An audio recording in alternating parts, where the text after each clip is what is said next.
ഒരു കാട്. അവിടെ ജീവിച്ചിരുന്ന കുറച്ച് മനുഷ്യർ.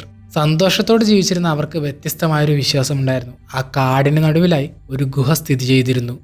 ആ ഗുഹയിലേക്ക് പോയവരാരും ഇതുവരെ മടങ്ങി വന്നിട്ടില്ല. അതുകൊണ്ട് തന്നെ അവിടെ ജീവിച്ചിരുന്നവർ ആരും ആ ഗുഹയിലേക്ക് പോകാൻ തയ്യാറായതുമില്ല. ഒരു നാൾ അവർക്കിടയിലേക്ക് ഒരാൾ കടന്നു വന്നു. അയാൾ അവരെ ഉപദ്രവിക്കാൻ തുടങ്ങി. ഗത്യന്തരമില്ലാതെ അവർ അയാളിൽ നിന്ന് ഓടി ഒളിച്ചു. പക്ഷേ അയാൾ എല്ലാവരെയും തേടിപ്പിടിച്ച് ആക്രമിച്ചു.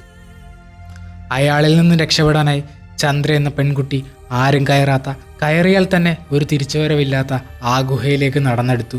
പക്ഷേ അവളെ അവിടെ കാത്തിരുന്നത് ഇരുട്ടാണ്. ആ ഇരുട്ടിൽ അവളുടെ ബോധം മറഞ്ഞു. കണ്ണു തുറന്നപ്പോൾ അവൾ ദൂരെ ഒരു വെളിച്ചം കണ്ടു. ആ വെളിച്ചത്തിലേക്ക് അവൾ നടന്നു ചെന്നത് ജീവിക്കുന്നത് നമുക്ക് കാണാം. ശരിക്കും അത് മറ്റൊരു യൂണിവേഴ്സ് പോലെയാണ് കളർ ഗ്രേഡിങ് നോക്കിയാലും എങ്ങനെ നോക്കിയാലും തോന്നുന്നത്. അതുകൊണ്ടാണ് ഞാൻ ഇത്തരത്തിലൊരു സ്റ്റോറി ബിൽഡ് ചെയ്ത് വെച്ചത്.